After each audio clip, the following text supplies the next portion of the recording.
শুধু কোরআন তেলাওয়াত নয়, কোরআনের তেলাওয়াত যেমন দরকার কোরআনের ইলমও তেমন দরকার। কারণ তালাবুল ইলমি ফারিদাতুন আলা কুল্লি মুসলিম, সব মুসলমানের জন্য কোরআন তেলাওয়াত করা, ইলম শিক্ষা করা ফরজ। এ বাবা, যদি ইলম শিক্ষা কবরে না যাও, ওই কবরে যদিও নামাজ পড়া মুক্তি পাও, ইলম শেখো নাই কেন আটকা পড়া যাবা, ঠিক কিনা? নামাজ পড়া যেমন ফরজ, ইলম শেখাও ফরজ। কেমন ফরজ জানেন? আমার শায়েখ আল্লামা আব্দুল গফফার দামাত বারাকাতুহু বলেন যে খাবার খাওয়া যেমন দরকার, তার থেকেও বেশি দরকার ইলম শেখা। ঘর বাড়ি বানানো যত দরকার, তার চেয়েও বেশি দরকার ইলম শেখা। এই পোশাক পরিচ্ছদ পরা যত দরকার, তার চেয়েও বেশি দরকার ইলম শেখা। কি দলিল? দলিল হলো সাহাবায়ে কেরাম। সাহাবায়ে কেরামের ব্যাপারে আব্দুল্লাহ ইবনে আব্বাস রাদিয়াল্লাহু তাআলা আনহুমা বলেন, কানু আমাকুহুম ইলমা, সব সাহাবী গভীর ইলমের অধিকারী ছিলেন। একজন সাহাবী দুনিয়ায় এমন পাওয়া যাবে না যেই সাহাবীর ইলম ছিল না। বুঝছেন? এখন কথা হলো, আমরা তো বুড়া হয়ে গেছি, আমরা কেমনে ইলম শিখবো? আপনাদের জন্য হাকিমুল উম্মাত থানবী 3টা ফর্মুলা দিয়েছেন, এইভাবে আপনারা ইলম শিখতে পারবেন। কারণ ইলম না শিখলে আখিরাতে নাজাত নাই। 5 প্রশ্নের 1 প্রশ্ন হবে, কতটুকু শিখছো, কতটুকু আমল করছো, জবাব দাও। এবং দেখেন, যত সাহাবী মুসলমান হয়েছে, বুড়া বয়সে মুসলমান হয়েছে, তারপর আগে ইলম শিখছে। মাওলানা মুফতি হওয়া ফরজ না, কিন্তু ইলম শিক্ষা করা ফরজ। কতটুকু? জীবন চলার জন্য যতটুকু লাগে, ঠিক কিনা? আপনার আমার জীবন চলতে যতটুকু ইলম লাগে, এতটুকু ইলম প্রত্যেকের জন্য শিক্ষা করা ফরজ। যেটা বলতেছিলাম যে কাপড় পরার চেয়েও ইলম শেখা ফরজ। কেন? কারণ সাহাবায়ে কেরামের কাপড় ছিল না, স্বামী স্ত্রী মিলে 2 জন একটা পোশাক। এই ঘটনা জানেন না? একজনে নামাজে দাঁড়াইতো, আর একজনে গর্তের মধ্যে যাইতো। ওনরা তারপরও কাপড়ের পিছনে মেহনত করেন নাই, ওনরা ওই ইলমের পিছনে মেহনতে লাগিয়ে গেছেন। সাহাবীর ঘরের মধ্যে খাবার নাই, খাবারের পিছনে মেহনত বাদ দিয়া মাদ্রাসা তো সুফার মধ্যে পড়ে আছেন, ইলম শিক্ষা ফরজ, এটা আগে শিখছেন। কারণ কি জানেন? যার কাপড় নাই তার জীবনটা একভাবে কেটে যায়, কাটে না? ওই জোড়াতালি দিয়ে কাটে। কিন্তু যার ইলম নাই, তার আখিরাত আর কোনোদিন শেষ হবে না। যেই মানুষটার ঘরে খাবার নাই, ওই মানুষটাও কোনোভাবে জীবন কাটায় দেয়। কিন্তু যেই মানুষটার ইলম নাই, তার আখিরাতের জিন্দেগি আর কোনোদিন কাটবে না, জাহান্নামে যাইতে হবে। যেই মানুষটার বাড়ি ঘর নাই, ওই মানুষটাও একসময় রাস্তাঘাটে ঘুমাইয়া তার জীবন শেষ হয়ে যায়। কিন্তু যার ইলম নাই, তার আখিরাতের জীবন কোনোদিন শেষ হবে না, হবে না। এ ভাই, এই জন্য প্রত্যেকের জন্য ইলম শেখা ফরজ। আজকে আমাদের সমাজ থেকে এটা উঠে গেছে। আমরা ইলম শিখতে রাজি না, তাহাজ্জুদ পড়তে রাজি, ওই তাবলীগে যাইতে রাজি, ইলম শিখতে রাজি না। অথচ আপনার আমার বুড়া বুড়ি, যুবক যুবতী সবার জন্য ফরজে আইন পরিমাণ ইলম শেখা ফরজ, ফরজ, ফরজ। আল্লাহ বলেন, যদি তোমরা কোরআন পাইয়া যাও তাহলে খুশি হয়ে যাও, কারণ এর চেয়ে বড় নিয়ামত আর দুনিয়ায় নাই।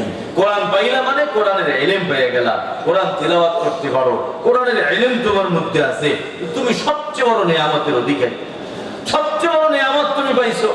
এ ভাই, এখন কথা হলো, আমাদের সবাইকে শিখতে হবে। মুরাব্বিরা কেমনে শিখবেন? হাকিমুল উম্মাত থানবী বলেন 3 ভাবে শিখবেন। 1 নম্বর, হয়তো কোনো মাদ্রাসায় ভর্তি হয়ে যায়, আছে না? নৈশ মাদ্রাসা, বয়স্ক মাদ্রাসা, যে কোনো মাদ্রাসায় ভর্তি হন। এর এক সিস্টেম, ওখানে 1 ঘন্টা 2 ঘন্টা 3 ঘন্টা 12 ঘন্টা যা পারেন আপনি সময় দেন। বাস এই ইলম শেখা অবস্থায় যদি আপনি মারা যান, 2-5টা অক্ষর শিখছেন, 5 বছর লাগাইয়া আপনি মারা গেছেন, সোজা জান্নাতে চলে যাবেন। কারণ যারা ইলম শেখা অবস্থায় মারা যায়, তাদের রাস্তা সোজা জান্নাতে গিয়ে ঠেকে। সুবহানাল্লাহ। হ্যাঁ, এর এক সিস্টেম। 2 নম্বর পদ্ধতি হলো, যদি মাদ্রাসায় ভর্তি না হইতে পারেন, মসজিদের ইমাম সাহেব, মাদ্রাসার হুজুর, মুহাদ্দিস সাহেব, কারো যাকে আপনার ভালো লাগে তার সাথে সম্পর্ক রাখা, সব বিষয়ে তার সাথে পরামর্শ করে কাজ করতে হবে। যে বিবাহ আসছে, হুজুর মেয়ের বিবাহ কেমনে দিব, কি সিস্টেম আপনি বলেন। এই হলো দ্বিতীয় পদ্ধতি। অর্থাৎ কোন কাজ আলেমের পরামর্শ ছাড়া করব না, তাহলে একটা সময় আমার এলেম শেখা হয়ে যাবে। সে যেটা বললো ওইটা আমি শিক্ষা নিলাম। তৃতীয় পদ্ধতি হলো, এটাও যদি না পারি তাহলে বাংলা বই পাওয়া যায় মার্কেটে, আলেমদের সাথে পরামর্শ করি যে হুজুর আমার ফরজে আইন পরিমাণ এলেম শেখার জন্য কি কি বাংলা বই লাগবে প্রয়োজন, এগুলো লিস্টি আপনি দেন। ওই লিস্টি নিয়ে আপনি এই বইগুলো পড়তে থাকেন সারা জীবন, তাতেও আপনার এলেম অর্জন হবে। এটা পুরুষ এবং মহিলা সবাই এই তিন পদ্ধতি অবলম্বন করতে পারি। আমরা ওলামায়ে কেরামের সাথে সম্পর্ক রাখবো, না হয় মাদ্রাসায় ভর্তি হবো, 1-2 ঘন্টা সময় দিব, যে পারি ফুল টাইম দিব, অথবা বাংলা বই বাসায় রেখে ইলম শিখবো। তাহলে এই কোরআনের নিয়ামত আমার মধ্যে আসবে। এরপর কথা হলো, আমরা তো শিখলাম, আমাদের বাচ্চাদেরকে শেখানো দরকার আছে না নাই? কারণ এই বাচ্চাদেরকে যদি ইলম শিক্ষা না দেই, আল্লাহ বলেন ইলম থেকে মাহরুম করা সন্তানকে হত্যা করা।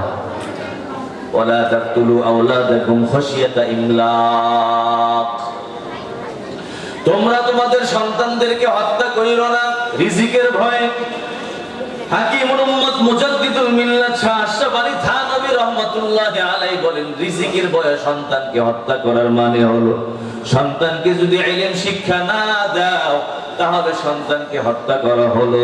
যদি দুনিয়ায় কোনো বাবা কোনো সন্তানকে হত্যা করলো, ওই বাবার যেমন ফাঁসি হয়, আখিরাতেও যেই বান্দা তার সন্তানকে হত্যা করবে তারও ফাঁসি হবে কি হবে না? আল্লাহর দরবারে তার জন্য বড় বিপদ। যেই মানুষটা সন্তানকে ইলম শিক্ষা দিবে না, ওই মানুষটাও জাহান্নামে যাবে। এখন কথা হলো, আমি তো চিন্তা করছি আমার সন্তানকে ডাক্তার বানাবো, ইঞ্জিনিয়ার বানাবো।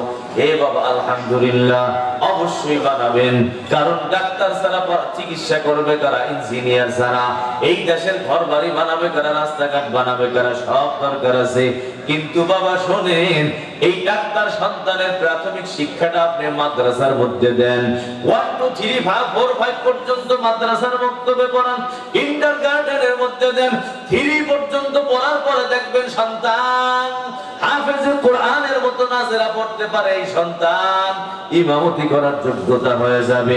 আপনার সন্তান আপনার জানাজার নামাজ পড়াইতে পারবে। এই সন্তান যতটুকু মাসআলা মাসাইল সবগুলো শিক্ষা হয়ে যাবে। ও পর্দার অন্তরালের মা, একটা সন্তানকে মাদ্রাসায় দেন, পুরা আলেম বানান। সেটা যদি নাও পারেন, প্রত্যেকটা সন্তানকে আগে মাদ্রাসায় পাঠান। 5 পর্যন্ত মাদ্রাসায় পড়াইয়া প্রয়োজন আপনি স্কুলের মধ্যে নিয়ে যান। কি লাভ হবে? এই সন্তানটা ইলমি দিন অনেকটা অর্জন করতে পারবে। ফরজে আইন পরিমাণ যত দরকার এই সন্তানটা অর্জন করে এরা ফেলাইতে পারবে। এই সন্তান যদি আপনার কবরের পাশে গিয়ে দাঁড়ায়, এ পর্দার অন্তরালের মা শোনো, সন্তান যদি মাদ্রাসায় পড়ে এর বরকতে মা বাবার কবরের আযাব মাফ। যেই সন্তান ইলম শিখলো, ওই সন্তানের বরকতে আল্লাহ তাআলা মা বাবার কবরগুলো জান্নাত বানাই দেয়। ওই যে পয়গম্বর মূসা কবরস্থানের পাশ দিয়ে যায়, হঠাৎ করে একটা ভাঙ্গা কবরের মধ্যে তাকাইয়া দেখে আযাব। আল্লাহর বান্দা এই রাস্তা দিয়ে চলে গেছেন, আবার যখন ফেরত আসছেন ওই কবরের মধ্যে তাকাইয়া দেখে বান্দার কবরের মধ্যে কোনো আযাব নাই। পয়গম্বর মূসা জিজ্ঞাসা করলেন, বাবা কি ব্যাপার? আমি তো যাওয়ার সময় তোমার কবরের মধ্যে বড় আযাব দেখলাম, এখন তোমার কবরের মধ্যে কেন আযাব নাই? জবাব দাও। আল্লাহ তাআলার বান্দা বলে, হুজুর আমার কবরের মধ্যে অবশ্যই আযাব ছিল, কিন্তু বিষয় হলো আমি যখন মারা গেছি আমার ছোট একটা সন্তান ছিল, ওই সন্তানের এখন 5-6 বছর হইল। ওই সন্তানটাকে মাদ্রাসার মধ্যে আজকে ভর্তি করানো হলো, আমার সন্তানটাকে আজকে বিসমিল্লাহর সবক দেওয়া হলো। আমার সন্তান বিসমিল্লাহির রহমানির রহিমের সবক আজকে মাত্র পড়লো। আমার আল্লাহ ফেরেশতাদেরকে ডাক দিয়া বলে, ফেরেশতারা যাও, যেই সন্তান আমাকে রহমান বলে, যেই সন্তান আমাকে রহিম বলে, যেই সন্তান আমাকে এত সুন্দর সিফাতি নামে ডাকতে থাকে, ওই সন্তানের বাবার কবরে আযাব দেওয়া যায় না।